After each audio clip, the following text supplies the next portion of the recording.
Give you an update on Black Family Lies, the movie, the project. So I had to do some rewrites as usual, and so as I told you the other day, I wrote Black Family Lies, the book. So I already knew what I wanted to say.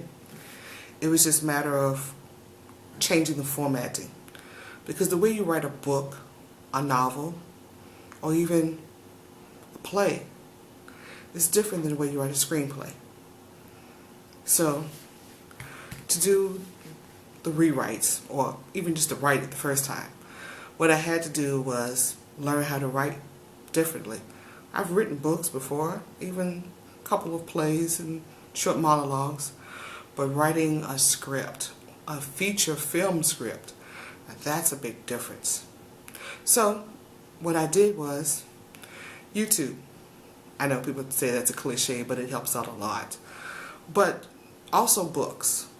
Lots of books. I have almost a whole catalog of books. I find the ones that are just for dummies, even though it sounds a little condescending, it really works. They make it seem simple. They make the most complicated thing broken down to a very simplistic level. Not that I'm simple, but when you're starting out something new, you need to break it down to something that you can understand and make it manageable. And that's what the Books for Dummies do for me. And of course, after I read the Book for Dummies, I got a little bit more complicated stuff. But I still have the Book for Dummies. I keep that as a reference, because with the way they have it arranged and highlighted and everything, it makes it so easier just to flip back to page so and so where you highlighted blah blah blah and refresh your memory. So I wrote the play using those books, and now of course it's crunch time. I wrote the screenplay about 2 years ago, maybe 3, and I put it down. Well, because 1, I didn't have the skill set to do it. 2, didn't have the money, and I didn't see a way I could possibly do it. I tried getting for grants and those kinds of things, but without the actual skill set I needed to actually finish doing it, as far as knowing what I'm doing as a director, a casting agent, producer, any of that, it just failed.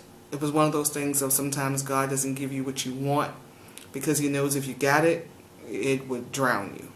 So I'm glad He didn't. So now I've picked it back up again and have to do rewrites. Now this time I'm doing rewrites for a different reason. I'm doing rewrites simply because I still don't have the resources like I wish I had.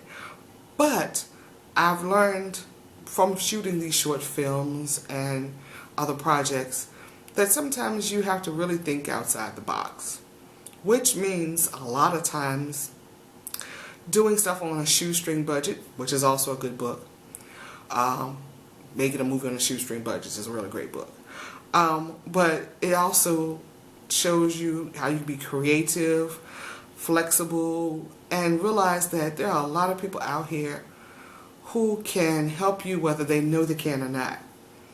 So I have to find locations, which is the next thing I have to do for shooting Black Family Lies, which means rewrites. And when you first write the script, most people have a tendency, especially if you're coming from a writer's background, you want to write everything that's in the book. The scenes that you have, the different things you have in your book, the different descriptions of different aspects, you want to have all that in vivid color. Problem with that is, unless you're a millionaire, you're not going to be able to do that. So that means you have to scrap that idea of making the book and the movie exactly the same. It's not going to work. Which is another reason why a lot of Harry Potter movies and versus the books, or Hunger Games versus the books, and the list goes on, doesn't quite match up to the actual book. Why? Because in the book you have such more free liberty to describe things, and you can picture it in your mind's eye, and you know exactly what it's supposed to look like. However, in reality, getting that exact look, that exact every single thing, it can be not impossible, but just very daunting. Very, very daunting. So, I have to rewrite so I can find locations that I can afford and figure out, do I really want that scene with the shag carpet and the mirror ceilings and the futon and the chair that goes around? Do I really need all that for the scene? Or is that just background scenery that I remembered when all these things happened? But does it really help the story go along? Or is it just dressing? So, again, like I said, have to rewrite. And believe me, rewriting is not fun. It basically is taking your work that you wrote and literally taking a hatchet to it.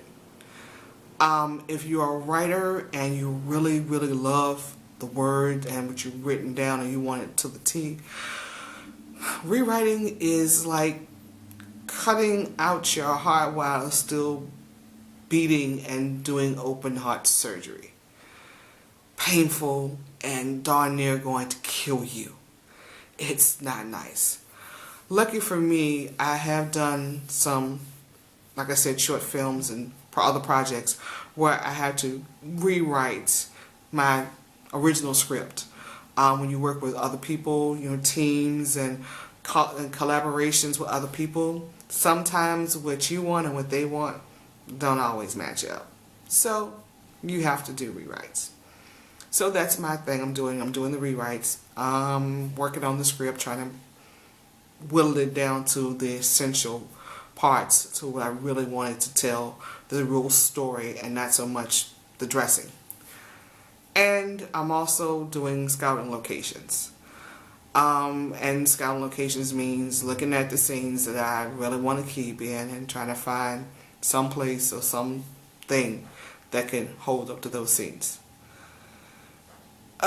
See, this is where the logical, rational side has to come in. And I'm more of a creative thinker.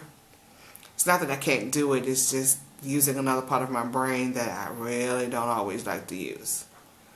But these are the hard choices you have to make when you are screenwriter, director, and producer of your own feature film. So, I said I was going to give you updates, so I'm giving you an update just to let you know. Books, I don't do too much Barnes & Nobles because honestly, when it comes to indie filmmaking, digital films, short films, those kinds of things, Barnes & Nobles really don't have the kind of books we need, especially not in the state of, in the city of Richmond, put it that way. However, I found Amazon is great for getting those kinds of books, and they give you a long list of things you can look online at, and some of them actually have the first few pages for you, so you can read a few pages and see if it's something that you really can get your mind around and something you really can just grab the concept. And if not, you don't have to get it. But I found out that it works a lot, and I have to have a shout out for D for Darius from YouTube. He's an indie filmmaker from the West Coast, and honestly, I love the way he talks. I love the way he does things. I'm actually going to use a lot of his stuff. Well, not a lot of his advice, put it that way, because it's really easy to grasp, and it doesn't feel like he's talking down to you. He's actually talking to you like, he's your cousin or your best friend saying, hey, and his favorite line is, hey, fool. It's like, hey, fool, what you doing? So, just giving a shout out to those two places, Amazon and D for Darius. They really do help out a lot, and as I told you before, I'm going to keep telling the truth because it has to be out there, and I'm going to fight for the truth.